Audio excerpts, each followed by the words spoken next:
जय जय श्री चैतन्य जय नित्यानंद जय अद्वैत चंद्र जय गौर भक्त वृंद जय अद्वैत चंद्र जय भक्त वृंद जय जय श्री चैतन्य जय नित्यानंद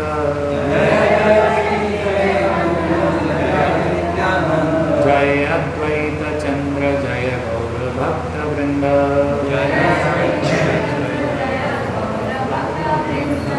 जय श्री चैतन्य जय नित्यानंद जय अद्वैत चंद्र जय गौर भक्त वृंद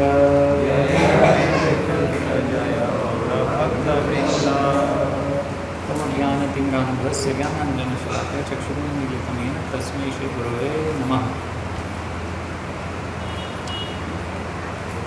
हरे कृष्णा। तो कल आपने मैसेज यदि पढ़ा हो तो मैसेज डला है श्रीमान देवेंद्र प्रभु जी ने मैसेज डाला कि कल मंदिर मार्जन करना है। तो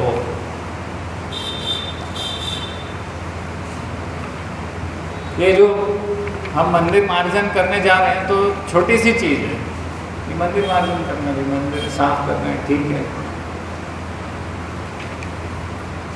लेकिन जब हम देखते हैं कि चैतन्य महाप्रभु खुद ही मंदिर मार्जन किया करते थे, जब उनसे इस सेवा को संबंधित करके देखते हैं तो वो सामने आ रही कितना इम्पोर्टेंट सेवा है ना। भगवान खुद सिखा रहे हैं कि मंदिर मार्जन करना है। उसके कारण है बहुत सारे ना। मंदिर मार्जन करने से क्या होगा वो हम चर्चा करेंगे। जैसे चैतन्य चरितामृत पढ़ते पढ़ते पता चला कि चैतन्य महाप्रभु नर्मदा में, जो हमारी नर्मदा यहाँ से बह रही है, तो नर्मदा नदी में स्नान किया उन्होंने। तो हमारे जो आराध्य हैं तो उन्होंने वो कार्य किया है तो हमें और इम्पोर्टेंस बढ़ जाता है। ऐसे हम नर्मदा जी जाते नहीं, नर्मदा जी के निकट ही रहते हैं, लेकिन फिर पता चलता है कि नर्मदा जी को स्पर्श किया है चैतन्य महाप्रभु ने स्वयं, तो उनकी महानता और बढ़ जाती है। नर्मदा जी की इम्पोर्टेंस भक्त के लिए ऐसे होता है ना, जिससे प्रेम है तो उसके संबंध में जो वस्तु होती है या उसके संबंध में जो भी चीज़ होती है तो वो अपने आप इम्पोर्टेंट लगने लगती नहीं। मेरे सलमान खान बीइंग ह्यूमन वाली टी शर्ट पहनता तो युवा लोग उसको सलमान खान ने पहनी, अच्छा इसलिए इम्पोर्टेंट है, नहीं तो उसके पहले। इसलिए मंदिर मार्जन भी बहुत इम्पोर्टेंट है। भगवान चैतन्य महाप्रभु ये सिखा रहे हैं, कैसे करना है वो सिखा रहे हैं, किस भाव से करना है वो सिखा रहे हैं। मंदिर मार्जन का भी एक भाव है, ऐसा नहीं है ना कि बस ठीक है कर दे हो जाएगा। तो भाव यहाँ पर खुद चैतन्य महाप्रभु सिखा रहे हैं कैसे। तो ये चैतन्य चरितामृत में आता है ना। तो कृष्णदास कविराज गोस्वामी द्वारा विरचित ग्रंथ है। इसमें मध्य लीला भाग 3 में अध्याय 12 है, पहले ही अध्याय है इसका, मध्य लीला भाग 3 का।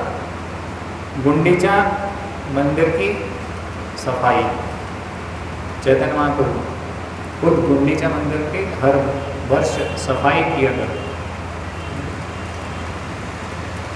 तो जगन्नाथपुरी में जो मंदिर है,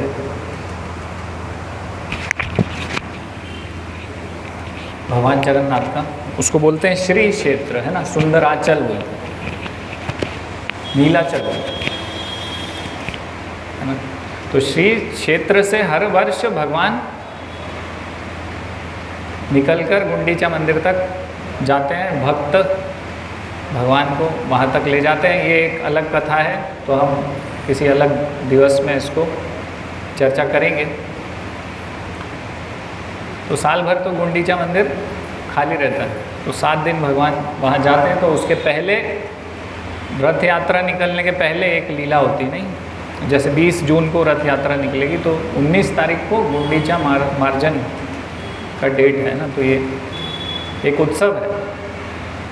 तो हर वर्ष चैतन्य महाप्रभु जाया करते थे अपने भक्तों को लेकर, और वहाँ गुंडीचा मंदिर खुद अपने हाथों से क्लीनिंग कर देते भक्तों को लेकर। तो ये लीला है।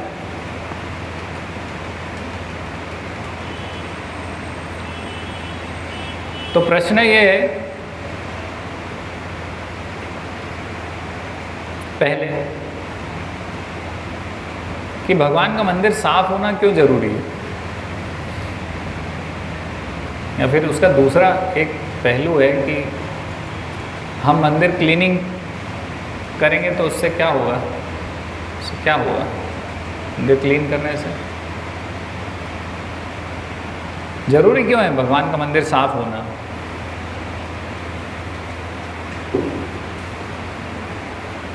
है ना, हम देखते हैं कि साफ सफाई पे वरिष्ठ भक्त बहुत जोर देते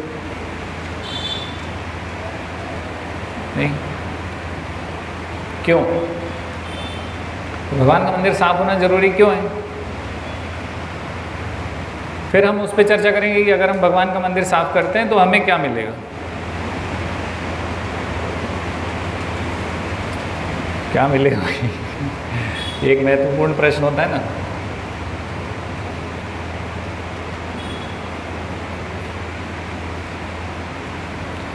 तो क्यों जरूरी है मंदिर साफ होना? बताइए कुछ सोच के विचार करके।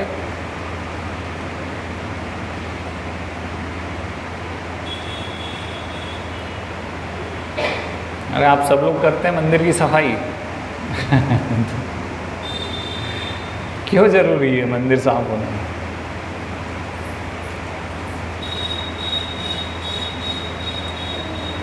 अच्छा चलो इसको इस प्रकार से, मंदिर साफ होने के क्या क्या फायदे हैं?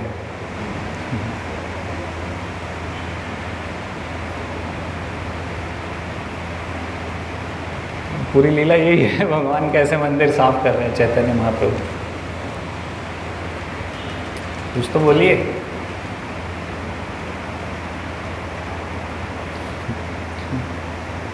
इसमें दो चीज़ें हैं। हाँ, जैसा लेक्चर में हम लोग सुनते हैं cleanness is nearest to God. हाँ, cleanliness is nearest to godliness. भगवान की स्वच्छता प्रिय है वो। और दूसरा ये है कि हम जब मंदिर मार्जन करते हैं तो कई बार जहाँ गंदगी हो तो उसके लिए हम झुकते हैं, साफ सफाई करते हैं। तो जिन लोगों के सामने हम अपने आप को बड़ा शो करते हैं कि हमारा महत्व है, तो थोड़ा सा एम्बेरसिंग लगता होगा, तो अहंकार जो है वहाँ पे दमित होता है। ये उसका मुझे लगता है बड़ा कारण है। बहुत बढ़िया, बहुत सटीक उत्तर हैं दोनों। पहला क्या बोला? स्वच्छता भगवान के। हाँ, तो भगवान परम स्वच्छ हैं,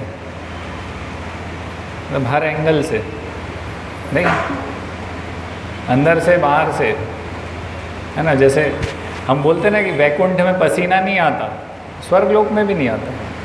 तो पसीना नहीं आएगा तो बदबू नहीं आएगी तो मतलब भगवान परम स्वच्छ हैं, सबसे क्लीन, है ना।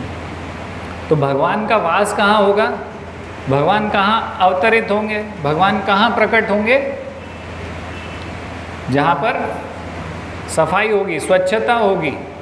पहला कारण तो ये है कि जहाँ स्वच्छता होगी वहीं भगवान का वास होगा। हम देखते हैं कि लोग आते हैं इस्कॉन मंदिर में, आते से ही बोलते हैं कि यहाँ आके कुछ अच्छा अनुभव हो रहा है, शांति मिल रही है हमें, नहीं ऐसा बोलते हैं ना लोग। अन्य मंदिर जाते हैं तो उनको उतना नहीं महसूस होता, फिर वो बताते हैं कि मैं यहाँ भी गया हूँ, वहाँ भी गया हूँ, यहाँ आया तो मुझे ऐसा लगा। अपना अनुभव हमसे साझा करते हैं, शेयर करते हैं। क्या कारण है? क्योंकि जहाँ भगवान है, जैसे भगवान बोल रहे ज्ञात्वा माम शांति मृच्छति, तो जहाँ भगवान का वास है वहाँ पे शांति अनुभव होगी, वो भगवान का प्रेजेंस अनुभव होगा, है ना। उसमें से एक चीज़ है कि भाई शांति महसूस करते हैं लोग आके, है ना। तो इस प्रकार से भगवान वास कहाँ करेंगे? जहाँ पर स्वच्छता होगी। जहाँ गंदगी होगी वहाँ से भगवान चले जाएंगे। तो हम भगवान को यहाँ पर, अभी रथ यात्रा होने वाली है ना 26 अक्टूबर को, सॉरी कोई बोल भी नहीं रहा, अक्टूबर बोल दिया मैंने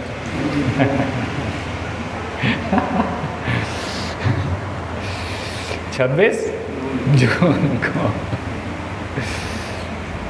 है ना। तो अगले महीने रथ यात्रा है। तो रथ यात्रा के पहले हमें क्या करना है, अच्छे से साफ सफाई करनी है, तो जिससे भगवान यहाँ पर आएंगे, भगवान को लाके यहाँ विराजमान करेंगे हम, तो उसके पहले स्वच्छता होनी चाहिए। नहीं, स्वच्छता नहीं होगी तो भगवान आएंगे नहीं यहाँ पर। दूसरा कारण कि अगर हम अच्छे से घिस के भगवान का मंदिर साफ करते हैं, तो वास्तव में वो जो घिसाई हो रही कहाँ हो रही है, चेतो दर्पण मार्जन। तो हमारा जो चित्त रूपी दर्पण है, जिसमें काम क्रोध लोभ मोह मद मत्सर की मोटी परत चढ़ी हुई है, वास्तव में वो हम पोछा लगा रहे होते हैं मंदिर के फर्श पे, लेकिन वो कहाँ लग रहा होता है। तो अभी हम चर्चा करेंगे, जब ये लीला पढ़ेंगे तो उसमें पता चलेगा कि जब भक्तों ने मंदिर की सफाई करी तो वो भी स्वच्छ हो गए। तो इसी प्रकार से हम खुद अंदर से स्वच्छ होते हैं। जैसे अनिल प्रभु जी ने बताया ना अभी, कि बहुत अच्छा उदाहरण दिया कि हमारे अंदर अहंकार कूट कूट के भरा है। थोड़ा सा भी कोई कुछ बोल दे, बोल भर दे वो, फिर तो हम उसको देख लेंगे, ऐसा पटक पटक के इधर से उधर से कैसे न कैसे उसकी छुट्टी कर देंगे। तो ये जो अहंकार है उससे जाता है हम झुकना सीखते हैं, है ना। भगवान के मंदिर में झाड़ू लगाना है तो वह तुरंत बीच में झाड़ू और हमारे बीच में कौन आके खड़ा हो जाता है, अहंकार। ये बहुत सारे ऐसे लोग हैं, भक्त लोग तो लगा देते हैं फटाफट, उनको इम्पोर्टेंस पता है सब चीज़ों का, लेकिन आप देखिए कोई नया व्यक्ति आएगा तो झाड़ू पकड़ने में 10 बार सोचेगा, मैं ये हूँ, मैं वो हूँ, मैं ऐसा हूँ। कौन सा गाना था वो एक पहले मैं ऐसा क्यों हूँ, वो सब आ जाता है बीच में।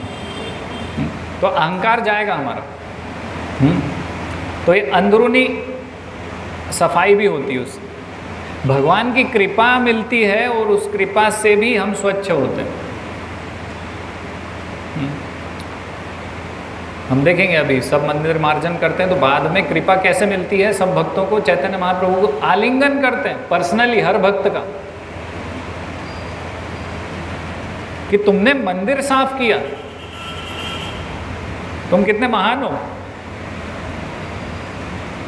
ऐसे अभी हम पढ़ेंगे तो राजा प्रताप रुद्र चैतन्य महाप्रभु से मिलना चाह रहे हैं, लेकिन चैतन्य महाप्रभु उनसे नहीं मिल रहे हैं। सबने रिकमेंडेशन लगा दिया, जितने भी उनके निकटतम पार्षद हैं सबने बोल दिया कि राजा तो भक्त है, मिल लो, लेकिन नहीं मिलना है, नहीं मिलना है, नहीं मिलूंगा, सन्यासी हूँ, राजा से मिलके क्या करूँगा। आजकल तो सन्यासी बड़े बड़े नेताओं के साथ फोटो खिंचवाने के लिए मर रहे हैं, वैसा नहीं था। चैतन्य महाप्रभु बोल रहे हैं मुझे मिलना ही नहीं राजा से। विषयी व्यक्ति है, पॉलिटिक्स करने वाला, इससे क्यों मिलूंगा मैं, मेरा और उसका क्या नहीं भाई। और उसके विपरीत जो झाड़ू पोछा कर रहे हैं मंदिर में, उनको सबको आलिंगन कर रहे हैं। भगवान खुद, चैतन्य महाप्रभु खुद ऐसे कृपा प्रदान कर रहे हैं। और चैतन्य महाप्रभु का जो भी स्पर्श कर लेता था तुरंत ही उसके अंदर भाव प्रकट हो जाते थे भगवान के, भगवत प्रेम के। रोना शुरू कर देंगे, कंपन शुरू हो जाएगा शरीर में, पसीना आने लग जाएगा, मिर्गी जैसी आ जाती है, लो भाव वाली भौतिक रूप वाली नहीं। रोमांच कंपाश्रु, रोने लग जाता था, भगवान का नाम लेने लग जाता था व्यक्ति, शुद्ध हो जाता था तुरंत। तो ऐसी कृपा भगवान ने प्रदान करी। तो कृपा मिलती है भगवान की जिससे हम शुद्ध होते हैं। भगवान का मंदिर मार्जन करने के बहुत फायदे हैं। भगवत प्रेम जागृत होगा ना, उससे शुद्ध होंगे तो भगवान के पास पहुंच पाएंगे। हमारे हृदय से अगर सफाई होती है, काम क्रोध लोभ मोह मद मत्सर्य बाहर जाता है, अभी तो बहुत कुछ अंदर है, जगह ही नहीं है भगवान के लिए। भगवान ढूंढते हैं जगह कि कहाँ बैठूं इसके हृदय में, कैसे बैठूं, नहीं मिलती, क्योंकि हमने बहुत सारी अलग अलग चीज़ें रखी हुई हैं संभाल के संजो के, नहीं अन्य चीज़ें भगवान को छोड़ के। तो भगवान बोलते हैं कि अभी कहाँ बैठूंगा इसके हृदय में, जगह ही नहीं है। अभी तो इसके अंदर ईर्ष्या द्वेष काम, इधर उधर की टेंशन, दूसरी भौतिक टेंशन है ना, बहुत सारी कंप्लेंट्स, बहुत सारी इच्छाएं, अब ये करना है वो करना है, इधर उधर की बातें सब अंदर है, तो अभी जगह नहीं है। तो वो जगह कैसे बनेगी भगवान के लिए? जैसे हम ये ऑल्टर साफ करते हैं, फिर भगवान विराजमान होते हैं, भगवान उस जगह को स्वीकार करते हैं, हाँ अब ये साफ है, आ जाते हैं भगवान। ये चित्र में विग्रह में भगवान आ जाते हैं, हाँ। लेकिन हमारे हृदय में भगवान नहीं आ रहे। परम जैसे प्रभुपाद हैं, प्रभुपाद जैसे शुद्ध भक्त हैं, तो उनके हृदय में कृष्ण का वास है। तभी हम बोलते ना कि प्रभुपाद ने पूरी दुनिया में कृष्ण को वितरित कर दिया। चैतन्य महाप्रभु क्या कर रहे थे? ये तो कर रहे थे, कृष्ण को वितरित कर रहे थे सबको। कृष्ण प्रेम दे रहे थे, कृष्ण दे रहे थे। कैसे? उनके हृदय में थे, वास कर रहे थे भगवान। तो ऐसे शुद्ध भक्त का हृदय शुद्ध होता है, क्लीन होता है, तो उनके हृदय में भगवान का वास होता है। तो हमारे हृदय में भगवान का वास क्यों नहीं है? अगर हम विचार करेंगे तो पता चलेगा कि इतनी सारी अन्य चीज़ें पूरी हैं अंदर की, जगह नहीं बची भगवान के लिए। इसलिए भगवान का हमारे हृदय में वास नहीं। तो अगर हम मंदिर मार्जन करते हैं, भगवान की कृपा मिलती है, और जो हम थोड़ा क्लीनिंग कर रहे हैं, तो उसका जो उससे हमारा चित्त, हमारा हृदय साफ होगा, सफाई होगी, है ना। जैसे कई बार हम बोलते हैं किसी भक्तों की अंदर बर्तन रखे, नए होते हैं जो, पुराने नहीं, मैं मांजूंगा क्या बर्तन ऐसा भी बोला किसी ने। उनको उसका लाभ नहीं पता कि बर्तन मांजने से हमारा हृदय साफ होगा, भगवान के लिए जगह बनेगी और भगवान आके वास करेंगे फिर हमारे हृदय में। तो इसीलिए तो भगवान का मंदिर साफ होना जरूरी क्यों है? और भगवान का मंदिर साफ करते हैं तो हमें क्या मिलेगा? हमें भगवान की विशेष कृपा, अनुग्रह प्राप्त होगा। ये होगा, हमारा चित्त मार्जित होगा, हमारे सारे अनर्थ जाएंगे, है ना। अनर्थ जब तक नहीं जाएंगे तो क्या होगा? फिर मृत्यु के बाद क्या होगा? वो अनर्थ लेके हम अगले शरीर में पहुंच जाएंगे। तो कितना जरूरी है अनर्थ साफ करना। नहीं, हम देखते हैं ना, लोग भक्ति करते हैं, उनको बहुत कठिनाई होती है भक्ति करने में, उनके अनर्थ प्रकट हो जाते हैं। नहीं, जैसे क्रोध प्रकट होता है बार बार लोगों का, ईर्ष्या प्रकट होती है बार बार। हम सोचते हैं इतने 16 माला कर रहे हैं, भक्ति कर रहे हैं, क्यों हो रहा है ऐसा इनके साथ? सब कुछ करने के बाद भी ऐसा क्यों हो रहा है? क्योंकि वो अनर्थ पिछले जन्म में साफ नहीं किए थे, तो अभी सब प्रकट हो रहे हैं। तो इसलिए बहुत ज़रूरी है, अगर हम इस जन्म में अच्छा प्रयास करते हैं, अपने अनर्थों को धो डालते हैं और साफ सफाई के साथ शरीर छोड़ते हैं, तो क्या होगा, भगवान जहाँ वास कर रहे हैं वहाँ पर पहुँच पाएंगे, है ना। तो ये जो सफाई की प्रक्रिया है, वास्तव में मंदिर सफाई की प्रक्रिया तो है, ऊपरी तौर पर हम देखेंगे, भौतिक दृष्टिकोण से हम देखेंगे कि हम तो मंदिर साफ कर रहे हैं, लेकिन मंदिर साफ करते करते हम खुद साफ होके भगवान के धाम को प्राप्त कर सकते हैं, है ना।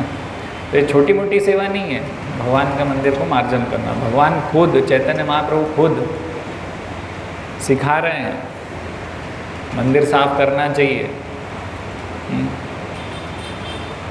केवल मंदिर आके प्रोग्राम अटेंड करके वापस नहीं जाना है।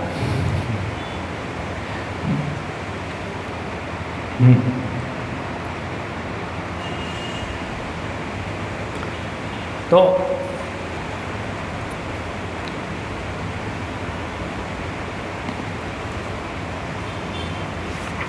चैतन्य चरितामृत में ये लीला है, अध्याय 12 में गुंडीचा मंदिर की सफाई। तो पहला श्लोक इसका, अभी श्लोक पढ़ के अनुवाद पढ़ के चर्चा करने का समय नहीं है, तो मैं अनुवाद पढ़ रहा हूँ सीधे। तो हालांकि ये जो चैप्टर है इसमें गुंडीचा मंदिर की सफाई है इसका जो टाइटल है, लेकिन उसमें शुरुआत में राजा प्रताप रुद्र और चैतन्य महाप्रभु के बीच में जो लीला हुई है, राजा प्रताप रुद्र भी एक भक्त थे, राजा तो थे, है ना, कटक में रहते थे, और चैतन्य महाप्रभु जगन्नाथपुरी में थे, उड़ीसा के राजा थे। चैतन्य महाप्रभु से मिलना चाह रहे थे, लेकिन चैतन्य महाप्रभु उनको मना कर रहे थे। तो शुरू में गुंडीचा मंदिर मार्जन के पहले ये वाली लीला कृष्णदास कविराज गोस्वामी ने इसी चैप्टर में दी है, तो क्योंकि इसी चैप्टर में दी है तो इसको हम चर्चा करेंगे, है ना। फिर हम आगे गुंडीचा मंदिर मार्जन पे पहुँचेंगे। तो मैं अनुवाद पढ़ रहा हूँ, समय कम। श्री चैतन्य महाप्रभु ने अपने भक्तों और संगियों के साथ गुंडीचा मंदिर को धोया तथा उसकी सफाई की, और इस तरह उन्होंने मंदिर को अपने हृदय के ही समान शीतल तथा उज्ज्वल बना दिया, जिससे वह श्री कृष्ण के बैठने के लिए अनुकूल स्थान बन सका। तो भगवान श्री कृष्ण के बैठने का अनुकूल कब बनेगा मंदिर? जब वो स्वच्छ होगा, है ना, उज्ज्वल और शीतल होगा। हम देखते हैं ना, बाहर कहीं मंदिर हम जाते हैं तो वहाँ पर साफ सफाई नहीं होती, गंदगी रहती है। तो ऐसी जगह क्या वास्तव में भगवान आते होंगे, बैठते होंगे? वो जो विग्रह है उसमें वास कर रहे होंगे क्या भगवान? इसलिए फीलिंग नहीं आती। जो लोग बोलते हैं ना कि बाहर के मंदिर हम जाते हैं, तो क्योंकि वो उतना वो क्लीनलीनेस, साफ सफाई नहीं रख पाते।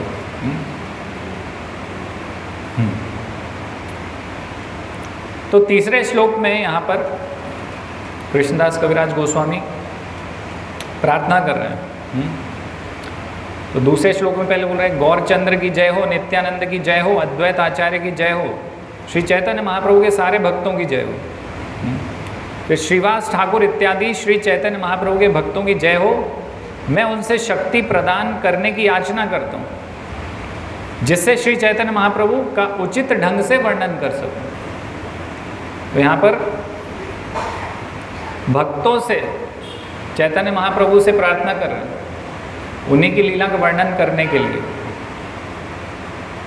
जब तक भगवान की कृपा प्राप्त नहीं होगी तो भगवान का गुणानुवर्णन हम कभी भी नहीं कर सकते। अगर भगवान की इच्छा होगी तो ही हम, इससे पता चल रहा है, अगर भगवान की कृपा नहीं होगी तो भगवान का गुणानुवर्णन नहीं कर पाएंगे।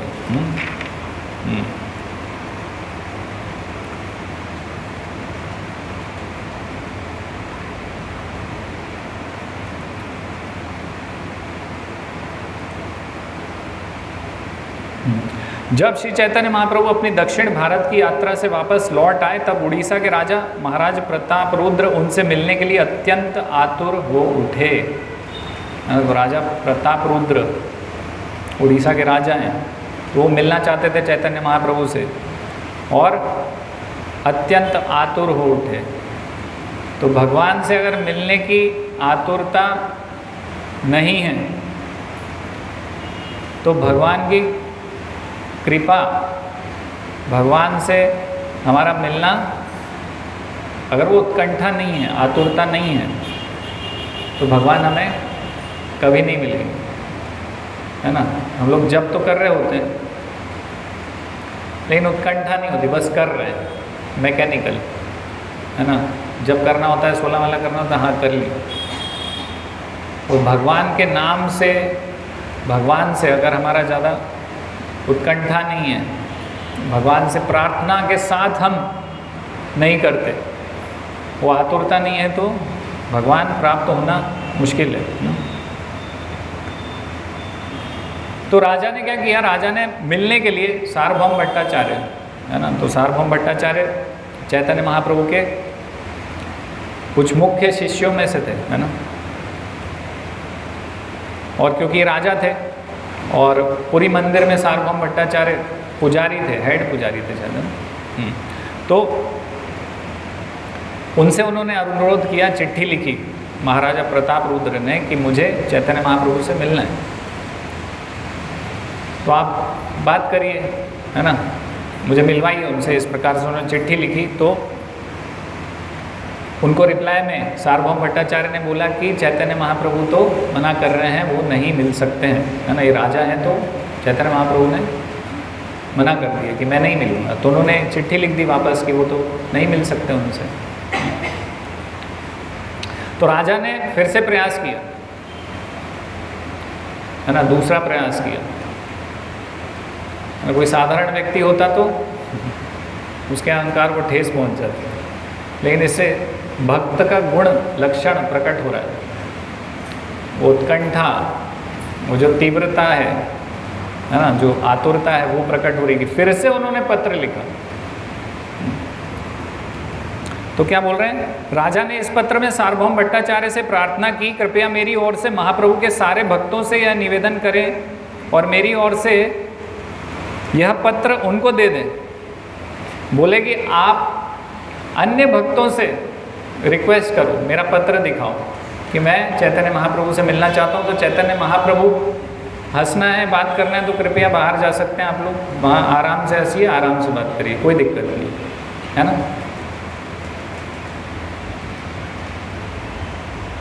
तो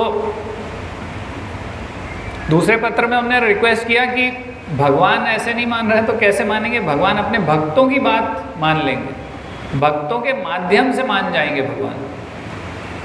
तो भक्तों को, सार्वभौम भट्टाचार्य को बोला कि भक्तों को बताएं, भक्त लोग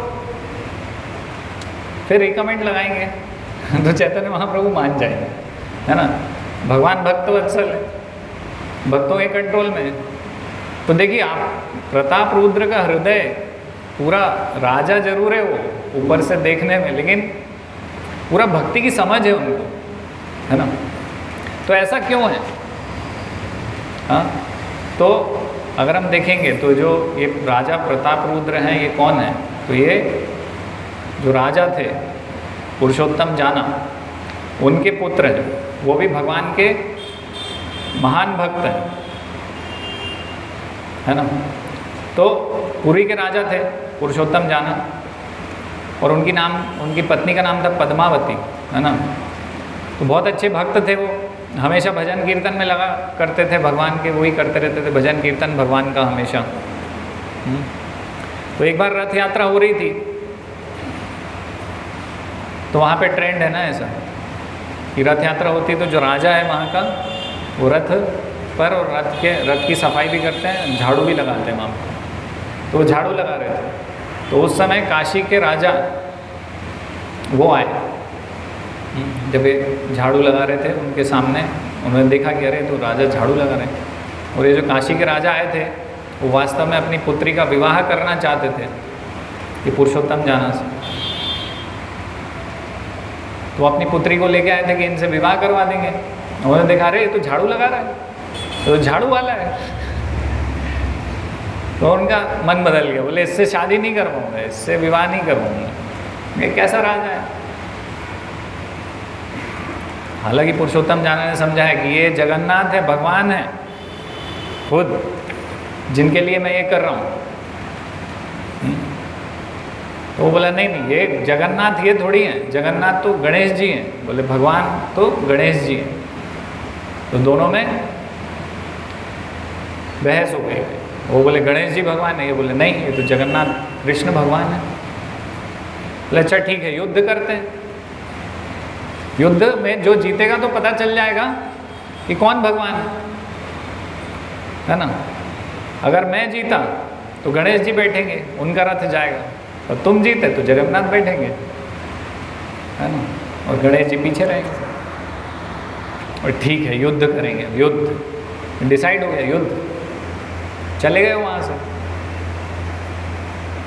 फिर युद्ध होना था, तो युद्ध में तो अब बात ये थी कि ये तो जो पुरुषोत्तम जाना थे, अपने सब सैनिकों को भक्त बना दिया था। वो तो बस मृदंग करताल बजाया करते थे, हरे कृष्णा कहिया करते थे। लड़ाई वड़ाई कर रहा तो सब भूल गए थे वो कैसे युद्ध करे, ये सब तो भूल चुके थे। वो उनकी तलवार में भी जंग लग चुकी थी, वो करताल बजाते हैं तो तलवार चलाते हैं तो भूल गए। बोले अब चिंतित हो गए कि क्या करें भाई, अब तो युद्ध कैसे करेंगे, हार जाएंगे। जगन्नाथ भगवान की रथ यात्रा नहीं निकल पाएगी, सेवा नहीं हो पाएगी, गणेश जी बिठा देगा वो तो काशी का राजा। तो जगन्नाथ भगवान कर क्या सकते थे, युद्ध तो आता नहीं था। तो बोले चलो ठीक है भजन ही करो जगन्नाथ के। तो भजन करने बैठ गए। बोले बचाओ अब युद्ध हो रहा है, आप ही संभालो, आप ही हमें विजय दिला सकते हो। तो भगवान जगन्नाथ और बलदेव घोड़े पे बैठ गए, भक्तों की पुकार सुनी और निकल पड़े युद्ध करने, है ना।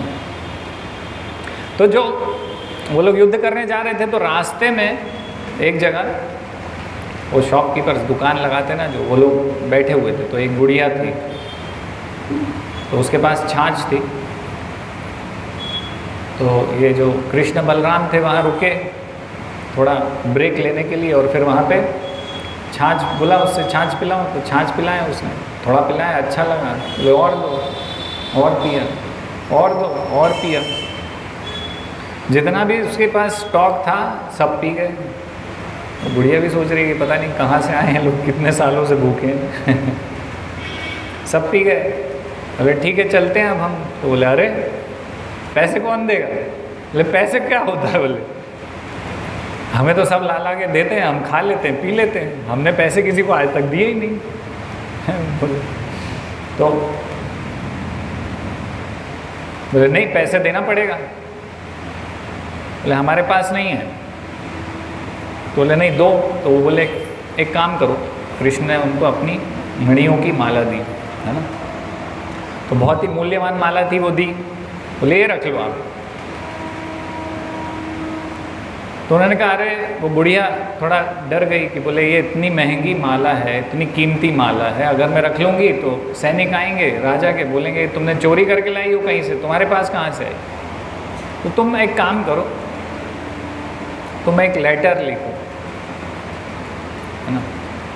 अच्छा पहले वो बोलते हैं कि राजा आएंगे, राजा से ले लेना अभी पीछे से। तो वो बोली बुढ़िया कि आएंगे नहीं आएंगे, क्या गारंटी है, क्या भरोसा है भैया। तो बोले तुम पत्र लिख दो। तो पत्र लिखते हैं, फिर वो बलराम जी पत्र लिखते हैं कि राजा पुरुषोत्तम जाना, आपने प्रार्थना करी थी युद्ध के लिए, तो हम जा रहे हैं आपकी सेवा में लड़ने के लिए। हमने यहाँ छाछ पी लिए, अब हमारे पास पैसे नहीं है, पैसे आपको देना होगा, हम तो नहीं दे पा रहे हैं, आप आओगे तो दे देना। बोले साइन करो इस पर। बुढ़िया ने बोला तो ठीक है। वो लिखते हैं जगन्नाथ बलदेव, है ना, साइन कर दो। तो चले जाते हैं युद्ध करने। फिर पीछे से वो भी आ रहे होते हैं बेचारे हताश निराश कि क्या युद्ध करेंगे, यहाँ तो तलवार में जंग लगी हुई है, सब आता नहीं, टूटे फूटे हैं सब, यूज़ नहीं हुआ बहुत सालों से, प्रैक्टिस भी नहीं करी। तो रास्ते में बुढ़िया बोलती अरे रुको, आपको पैसे देना है मुझे, राजा को। बोले काहे के पैसे? बोले छाछ पी के गए वो जगन्नाथ और बलदेव, उनकी छाछ के पैसे, ये देखो लेटर। अच्छा, फिर उनको पता चलता है तो सही में कृष्ण और बलराम गए हैं वहाँ पर युद्ध करने मेरी तरफ से। और राजा को रोना आ जाता है कि देखो भगवान इतने दयालु हैं, कृपालु हैं, हाँ? हमारे लिए युद्ध करने चले गए, भक्त के लिए स्वयं आ गए युद्ध करने। तो कृष्ण और बलराम वहाँ पहुँच जाते हैं, जगन्नाथ बलदेव, और युद्ध भी करते हैं फिर वो काशी के राजा से। तो दोनों ही सब पूरी सेना को हरा देते हैं उनकी। तो वो सोचता है काशी का राजा कि अरे बाप रे, ये तो दो ही लोग इनकी सेना के इतने भारी पड़ रहे हैं, सब हमारे सैनिकों को मार दिया सब युद्ध में। तो वो पूरा राजा खुद और अपनी पूरी सेना लेके आएगा तो पता नहीं क्या हाल होगा हमारा। तो फिर वो वहाँ से चला जाता है राजा, हार मान लेता है काशी का राजा। फिर बाद में वो पुरुषोत्तम जाना के पास जाता है, राजा के पास, बोलता है कि मेरी बेटी से विवाह कर लो, आप तो इतने पावरफुल आदमी हो, आपके दो सैनिकों ने हमें हरा दिया, विवाह आप करिए। तो पुरुषोत्तम जाना बोलते हैं अपने मंत्री को बुला के, बोले कि मैं तो विवाह इससे नहीं करूँगा, मना कर देते। बोले तुम एक काम करो, इसने मुझे झाड़ू वाला बोला था, इस लड़की का विवाह किसी झाड़ू वाले से करवा दो, है ना। तो झाड़ू वाले से, तो मंत्री बहुत बुद्धिमान व्यक्ति थे, वो कहता है ठीक है झाड़ू वाले से करवा दें, वो ले जाता है उसको। फिर जब अगले साल जगन्नाथ रथ यात्रा होती है और यही पुरुषोत्तम जाना राजा वहाँ पर झाड़ू लगा रहे होते हैं, उस समय वो लेके आता है उसको। वो बोलता है कि झाड़ू वाले से विवाह करने का आपने मुझे आदेश दिया था और आपका आदेश पालन कर रहा हूँ, आप कर लो इससे विवाह क्योंकि आप अभी झाड़ू लगा रहे हो, आप झाड़ू वाले हो ना, तो आप विवाह करो इससे। तो इस प्रकार से उनका पद्मावती और पुरुषोत्तम जाना का विवाह होता है। तो ऐसे राजा जिनके लिए भगवान खुद प्रकट हो गए थे, ऐसे राजा के पुत्र कौन थे?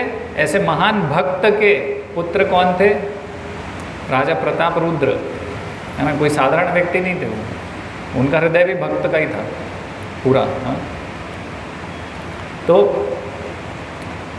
ऐसे हैं ये राजा। लेकिन चैतन्य महाप्रभु उनसे मिलना नहीं चाह रहे। हालांकि चैतन्य महाप्रभु को तो पता है कि ये तो भक्त हैं, है ना, लेकिन चैतन्य महाप्रभु मना कर रहे हैं। तो क्यों कर रहे हैं फिर? क्योंकि चैतन्य महाप्रभु मना कर रहे हैं उनको, तो मना करने से क्या हो रहा है? उनकी उत्कंठा और बढ़ती जा रही है। तो उनका जो चैतन्य महाप्रभु के प्रति जो भाव है, प्रेम है, वो और बढ़ता जा रहा है। तो उसको बढ़ाने के लिए चैतन्य महाप्रभु मना कर रहे हैं। तो कहाँ तक पढ़ा था हमने?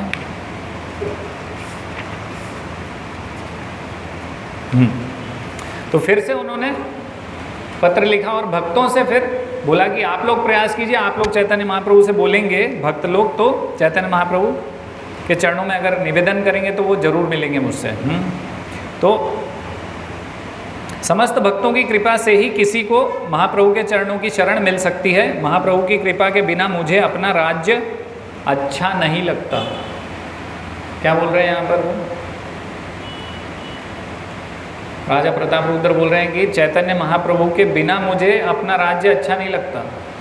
तो भक्तों के लिए भगवान के बिना कुछ अगर भोग प्राप्त हो भी रहा है तो एक प्रकार से वो बर्डन है। कैसा है?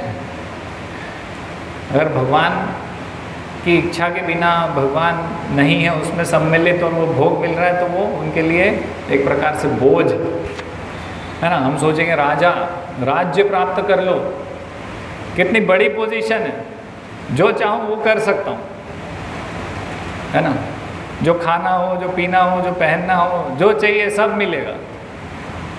लेकिन पोजीशन के पीछे जिम्मेदारी भी होती है।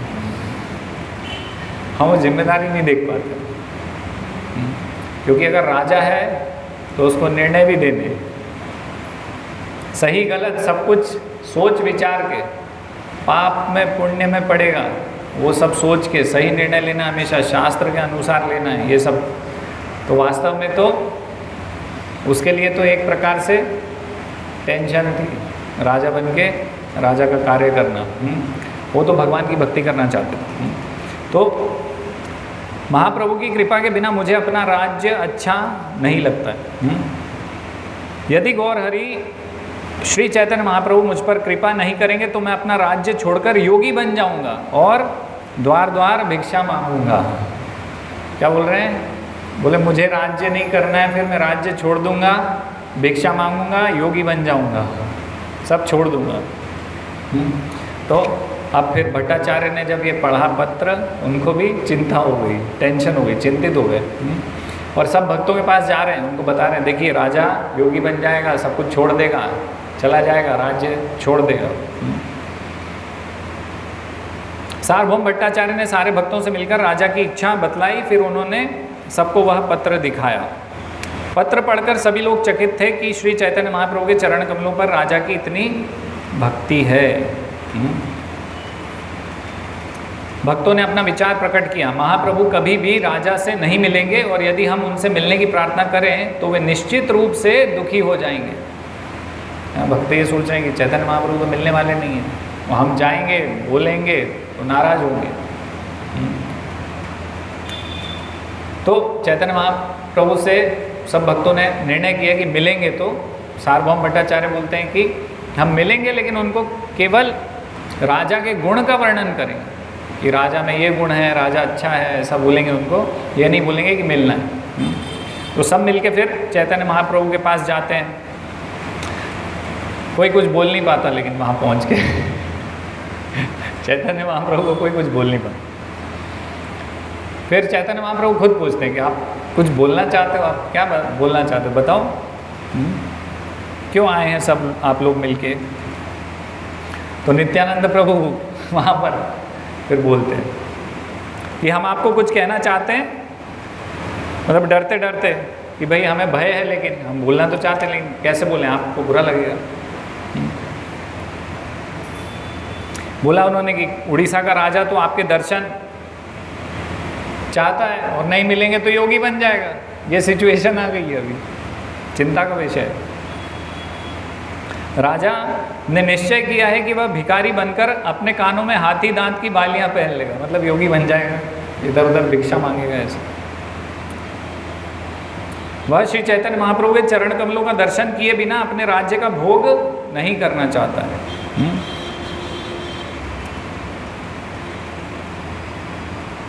तो ये उन्होंने रिक्वेस्ट किया नित्यानंद प्रभु ने कि आप उन पे कृपा करो।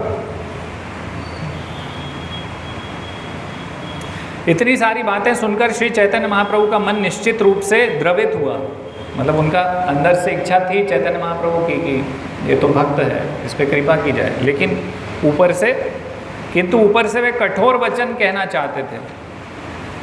तो श्री चैतन्य महाप्रभु ने कहा, मैं समझता हूँ कि तुम सब राजा से भेंट कराने के लिए मुझे कटक ले जाना चाहते हो। तो इस प्रकार से बोल रहे हैं, है ना, जैसे कोई ऐसा नहीं है, नहीं कई बार ऐसा होता है ना कि जैसे हम विचार करते हैं ना कि उसे मेरे पास आना चाहिए मिलने के लिए, तो हम बोलेंगे ना कि आप तो मुझे वहाँ ले जाना चाहते हो, है ना, ऐसा। तो चैतन्य महाप्रभु यहाँ प्रकट कर रहे हैं कि आप तो मुझे उल्टे उसके पास ले जाना चाहते हो, है ना, कुछ विचार नहीं कर रहे हो। सन्यासी को एक राजा से नहीं मिलना चाहिए, है ना, और मुझे वहाँ ले जाना चाहते हो, तो उल्टा ऐसा बोल रहे हैं चैतन्य महाप्रभु नित्यानंद प्रभु को। तो आध्यात्मिक प्रगति की बात तो दूर रही, सारे लोग मेरी निंदा करेंगे, लोग निंदा करेंगे। देखो एक सन्यासी हो के राजा से मिलने का क्या इसको कार्य है, निंदा करेंगे लोग। तो चैतन्य महाप्रभु बता रहे सारे लोगों की बात जाने दे, दामोदर तक मेरी भर्त्सना करेगा। कौन है? दामोदर पंडित है। तो उनके पार्षदों में से ही चैतन्य महाप्रभु के, लेकिन दामोदर पंडित कैसे थे कि चैतन्य महाप्रभु को भी छोड़ते नहीं थे, उनको भी टोकते रहते थे, आपने ये गलती करी, आपने ऐसा किया, आपको ऐसा नहीं करना चाहिए, आपको ऐसा करना चाहिए। हालांकि भगवान जो करेंगे वो धर्म है। तो यहाँ पर वास्तव में चैतन्य महाप्रभु सरकास्टिकली बोल रहे हैं, मतलब दामोदर पंडित को उनकी गलती बताने के लिए, समझाने के लिए, तुम ऐसा करते हो ना, सुधर जाओ। तो इसलिए इस प्रकार से बोल रहे हैं कि अगर ये दामोदर, ये भी मेरी भर्त्सना करेगा। और आगे बोल रहे हैं कि दामोदर यदि बोलेगा तो मैं मिल लूँगा। तो दामोदर पंडित को तुरंत समझ में आता, अरे ये तो मेरी गलती है। कई बार ऐसा होता है ना, कई वरिष्ठ भक्त ऐसे बोलते हैं, आप बोलोगे तो मैं करूँगा। तो हम तुरंत हाँ हाँ हाँ प्रभु जी ऐसा करना चाहिए, ऐसा नहीं करना चाहिए। लेकिन दामोदर पंडित समझ गए ऐसा गलत है। अभी क्या बोल रहे हैं वो? बोल रहे हैं कि आप तो पूर्ण पुरुषोत्तम भगवान हो, आप स्वतंत्र हो, जो आपकी इच्छा हो आप करो, आपको मिलना है मिलो, नहीं मिलना है मत। तो फिर वो दामोदर पंडित तो समझ गए, वो तो ऐसे बोले कि बोले आप स्वतंत्र हैं, आप निर्णय कीजिए, जो करना है आप करिए, है ना। फिर नित्यानंद प्रभु बोलते हैं, भला तीनों लोकों में ऐसा कौन सा व्यक्ति है जो आपसे कह सके कि आप राजा से मिलें? फिर भी यदि अनुरक्त व्यक्ति को अपनी वांछित वस्तु प्राप्त ना हो पाए तो क्या यह उसका स्वभाव नहीं है कि वह अपना जीवन त्याग दे? फिर उदाहरण दे रहे हैं, तर्क भी दे रहे हैं। मतलब राजा अगर ये बोल रहे हैं तो सही तो बोल रहे हैं, तो उदाहरण दे रहे हैं। कैसे? उदाहरणार्थ, यज्ञ करने वाले ब्राह्मणों की कुछ पत्नियों ने कृष्ण के लिए अपने पतियों के समक्ष अपने प्राण त्याग दिए थे, है ना। ब्राह्मणों ने रोक लिया था ना कि कृष्ण के पास मत जाओ, उनको कुछ अभी यज्ञ संपन्न नहीं हुआ है, कुछ देना नहीं है। तो कुछ ब्राह्मणों की पत्नियों ने वहाँ पर अपने शरीर त्याग कर दिए। तो इसी प्रकार से राजा भी, आप नहीं मिल रहे हैं तो बोल रहा है कि सब कुछ छोड़ दूंगा, सन्यासी बन जाऊंगा, क्योंकि उसको उसकी इच्छा से जो चाहिए आपके दर्शन वो प्राप्त नहीं हो गए। फिर नित्यानंद प्रभु को तो पता था चैतन्य महाप्रभु नहीं मिलेंगे, तो एक युक्ति लगाते हैं। तो युक्ति लगाते क्या बोलते हैं, यदि आप कृपा करके अपना एक उत्तरीय वस्त्र, आपकी उत्तरी राजा को भेज दें तो वह किसी ना किसी समय आपके दर्शन होने की आशा में जीवित बना रहेगा। तो एक उत्तरी उसको सार्वभौम भट्टाचार्य के माध्यम से पहुंचा देते हैं। तो सार्वभौम भट्टाचार्य जब उनको देते हैं राजा को, तो वो राजा उस उत्तरी को, जैसे हम यहाँ मंदिर में अर्चा विग्रह की पूजा करते हैं ना, उस प्रकार से वो फिर उस उत्तरी वस्त्र की पूजा अर्चना करने लगा।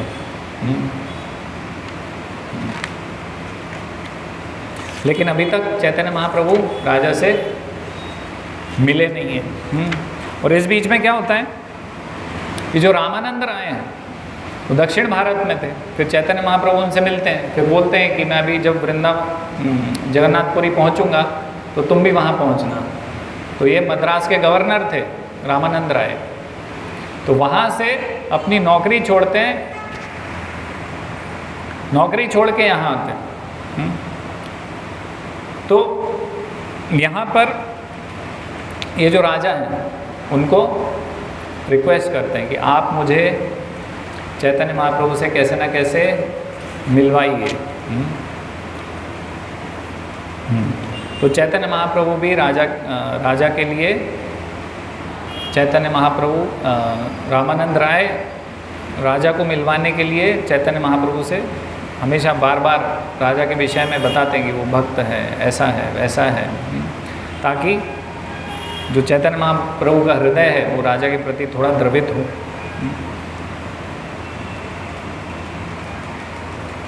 तो उन्होंने श्री चैतन्य महाप्रभु से राजा के प्रेम का वर्णन कर करके महाप्रभु के मन को द्रवित कर दिया। क्योंकि महाराज प्रताप रुद्र महाप्रभु का दर्शन ना पा सकने के कारण अत्यंत उत्कंठित थे और वे इसे सहन नहीं कर पा रहे थे। अतएव श्री रामानंद राय ने निपुणता से राजा के साथ महाप्रभु की भेंट कराने की व्यवस्था की। तो रामानंद राय ने सीधे महाप्रभु को बोल दिया, कृपा करके कम से कम एक बार तो राजा को अपने चरण कमलों का दर्शन दे। लेकिन चैतन्य महाप्रभु तब भी नहीं माने।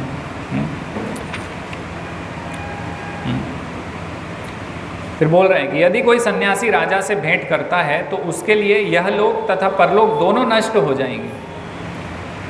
हाँ, परलोक के बारे में अभी से क्या कहा जाए, इसी लोक में लोग हंसी उड़ाएंगे यदि सन्यासी राजा से भेंट करे। तो रामानंद राय ने उत्तर दिया, हे प्रभु, आप तो परम स्वतंत्र हैं, आपको किसी से कोई डर नहीं, क्योंकि आप किसी पर आश्रित नहीं हैं। तो फिर चैतन्य महाप्रभु बोलते हैं कि मैं परमेश्वर नहीं हूँ, मैं एक सामान्य मनुष्य हूँ, इसलिए मुझे जनता के मत से 3 प्रकार से डरना चाहिए, अपने शरीर, मन तथा शब्दों से। तो फिर भी नहीं मिले। फिर जब चर्चा कर रहे हैं उनसे, तो चैतन्य महाप्रभु फिर बोलते हैं कि राजा से तो नहीं मिलूँगा, राजा के पुत्र से मिल लूँगा, क्योंकि शास्त्र में ऐसा वर्णन है ना कि पुत्र से मैंने भेंट करी तो एक ही बराबर है, पिता और पुत्र एक ही होते हैं, तो पिता से भी भेंट हो गई तो उसके पुत्र से मिल लूँगा, उसके लिए राजी हो गए। तो उनको संदेश पहुँचाते हैं राजा को कि आपके पुत्र से मिल सकते हैं चैतन्य महाप्रभु। तो राजा बहुत प्रसन्न होते हैं, अपने पुत्र को भेजते हैं। तो जो राजकुमार था, राजा का पुत्र था, वो बहुत ही नवयुवक था, बहुत सुंदर था, सांवला सा था। वो भी कैसा कलर था? तो कृष्ण जैसे कलर था उसका, सांवला था। उसमें वर्णन है कि कमल जैसी बड़ी बड़ी आंखें थी उसकी। और राजकुमार जब चैतन्य महाप्रभु से मिलने गया तो उसने पीले वस्त्र पहने हुए थे, आभूषण पहने हुए थे। तो अतएव जो भी उसे देखता था उसे कृष्ण का स्मरण हो आता था। तो राजकुमार को देखते ही श्री चैतन्य महाप्रभु को कृष्ण का स्मरण हो आया। अतः महाप्रभु उससे प्रेमावेश में मिलते हुए कहने लगे। तो चैतन्य महाप्रभु क्या बोले? यहाँ है महान भक्त, इसे देखकर किसी भी व्यक्ति को नंद महाराज के पुत्र भगवान कृष्ण की याद आ जाएगी। चैतन्य महाप्रभु को भी भगवान श्री कृष्ण की याद आ गई उसको देख के, राजकुमार को। तो श्री चैतन्य महाप्रभु ने आगे कहा, मैं इस लड़के को देखकर ही अत्यंत कृतार्थ हो गया हूँ। भगवान बोल रहे हैं कि मैं भक्त को देख के कृतार्थ हो गया हूँ। यह कहकर महाप्रभु ने राजकुमार को फिर से आलिंगन में ले लिया, आलिंगन कर लिया उसको।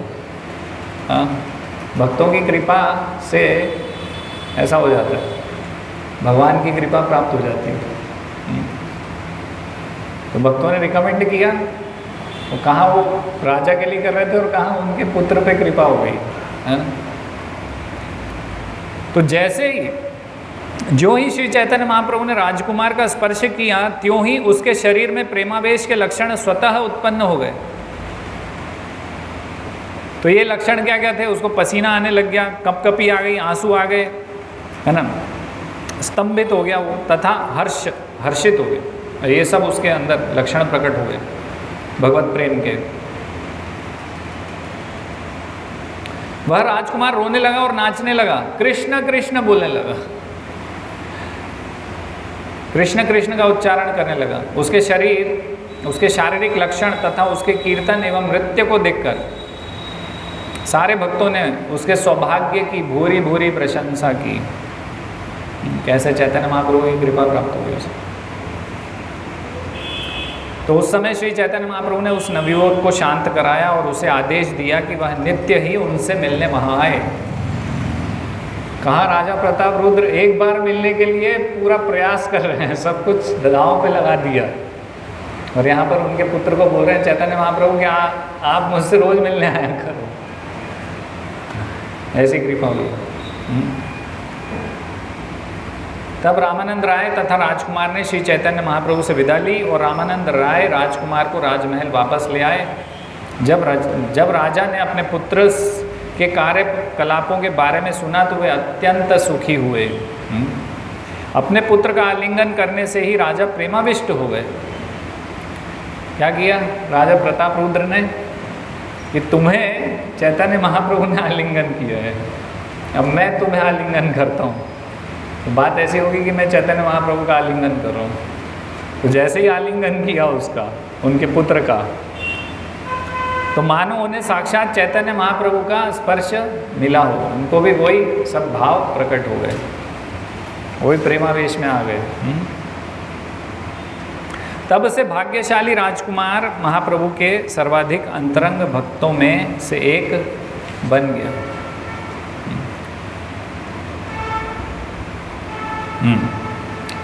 तो यहाँ पर ये अभी राजा प्रताप रुद्र कैसे आगे मिलते हैं वो यहाँ पर नहीं है इस चैप्टर में। फिर भगवान के भक्तों की कृपा कैसे होती है कि भक्त मिलके युक्ति करते हैं कि क्या करेंगे कि जब रथ जाएगा और चैतन्य महाप्रभु आगे आगे नाचते थे, कीर्तन करते थे, तो जगन्नाथपुरी का रथ जब भगवान का जाएगा तो उस समय बीच में ब्रेक होता है। तो एक उद्यान में हमेशा चैतन्य महाप्रभु थोड़ा आराम करते थे, विश्राम करते थे कुछ समय के लिए। तो भक्तों ने बोला कि जब आप उनसे मिल सकते है ना, तो साधारण वेश में फिर उस समय लेके जाते हैं भक्त, और राजा प्रताप रुद्र को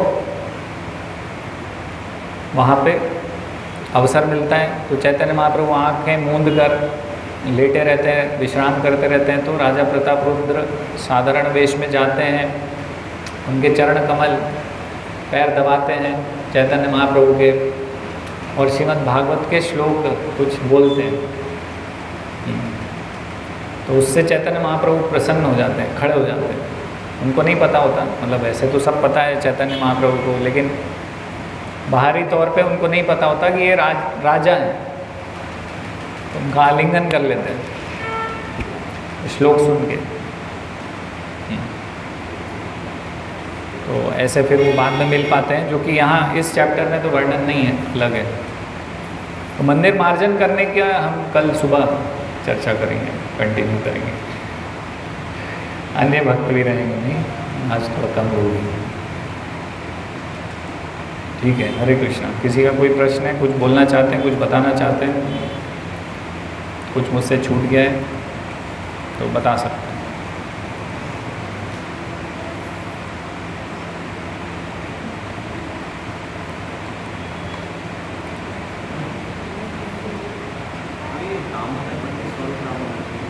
क्या? दामोदर पंडित जो थे, स्वरूप दामोदर नहीं, स्वरूप दामोदर अलग है, दामोदर पंडित अलग थे, दोनों अलग अलग भक्त हैं।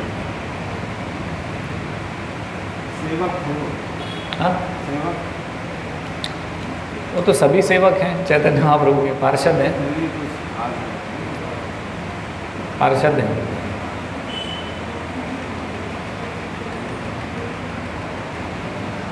लीला में देखा था ना गार्डन। हाँ, दामोदर पंडित का कौन सा लीला था?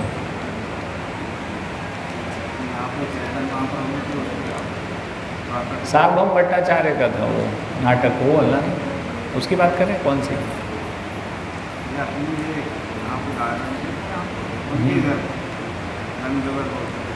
अमोघ लीला, अमोघ वाला, अमोघ, अमोघ की लीला थी ना जो, वो वाली उसकी बात करें।